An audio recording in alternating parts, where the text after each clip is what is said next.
Now let's talk about this ongoing issue of grey listing and what does it mean for us as a country? Well, National Treasury has moved to tighten the screws on two very important pieces of legislation. It's there to try and help clean up following the prospect of South Africa, the entire country, being grey listed. Here's where we bring in the Financial Action Task Team.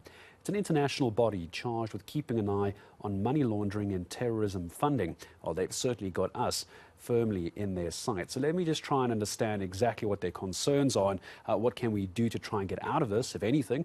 Joined once again by the CEO of the Fiduciary Institute of Southern Africa, Louis Van Vuren, making time for us this afternoon. Louis, good to have you back on eNCA. I appreciate this. So if we're in the sights for grey listing, I imagine up to now we have not been very good at keeping an eye on money laundering and terrorism funding. Is that correct? Well, that is what the findings of the peer review group of the Financial Action Task Force had come to. I'm not au fait with all the findings of that task group. What concerns us more is the enactment of an amendment to the Trust Property Control Act and the impact that that will have on trusts in South Africa and the compliance burden on trustees and on the clarity of South African trust law, as we believe there are some issues with the Amendment Act that was signed into law by President Ramaphosa recently. So as you sit here this afternoon, Louis, and we talk about this Trust Property Control Act, you say there's concerns there. For someone watching, why should they be concerned about this? Could this affect, for example, banks? Could this affect somebody who has trust money? Just help me understand who would be very worried about what your concerns are. Well, I think anybody who is a trustee should be concerned about these amendments because we believe it places an unrealistic compliance burden on trustees. For instance, I just digress quickly and just for the benefit of people watching this who do not have any connection with trusts.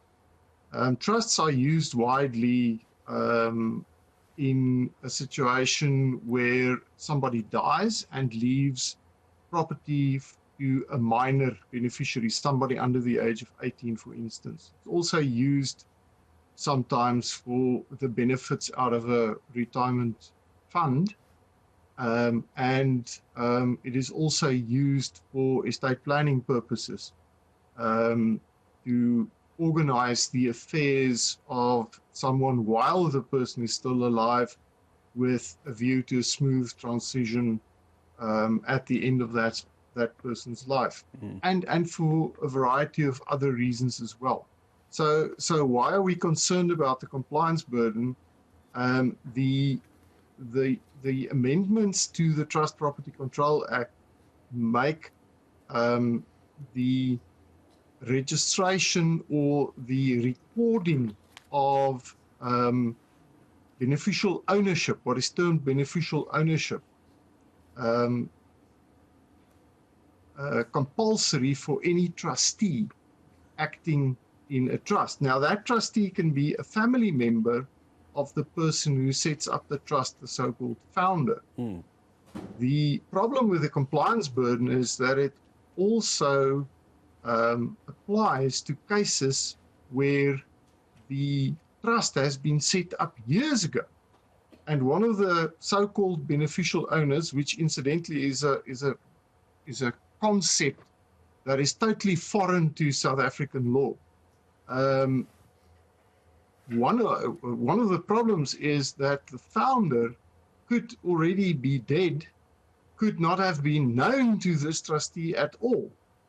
Yet the trustee is under the obligation to record who that person was, the information about that person, which is usually required for FICA purposes, etc. Which is something I imagine, Louis, most people or some people might not be aware of the kind of burden that they're under as well. So I understand why you're wanting to look at these amendments. Just as I start saying goodbye to you, Louis, I just want to circle back here to this grey listing of South Africa. So how does this tie into the prospect of South Africa being grey listed? Does this form part of the concerns that international organizations would have? Is that where you're taking me on this?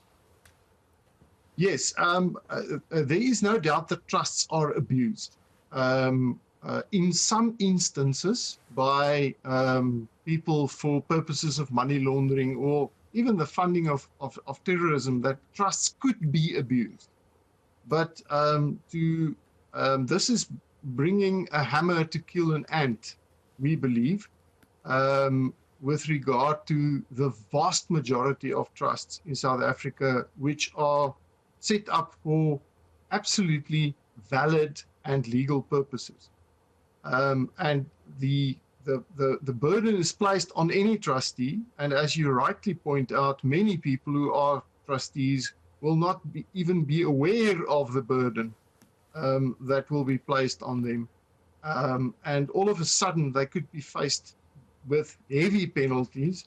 The maximum is a 10 million rand fine and or 10 years imprisonment for not complying with this compliance burden of recording the beneficial ownership of a trust. Yeah, so very serious, not just as far as grey listing is concerned, but for the individuals running a trust are concerned as well. Louis, I appreciate your time making sense of that for me as well. No wonder there's concerns around the amendments. CEO of the Fiduciary Institute of Southern Africa, Louis Van Vuren, joining us. Once again, is blowing open a can of worms as to why we need to be paying attention to this. Louis, thank you. Always a pleasure talking to you here on eNCA. So if you are involved in a trust, if you're a trust beneficiary, from what I understood as well, make sure you perhaps just go re-watch that interview. There was some very specific fiduciary details in that. I know we spoke about compliance and burden and amendments, but if you're involved in trusts at all, I'm sure this will be on YouTube a little bit later. Go back and look for the video. Otherwise, I'm sure you can find Louis Van Vuren from the Fiduciary Institute of Southern Africa.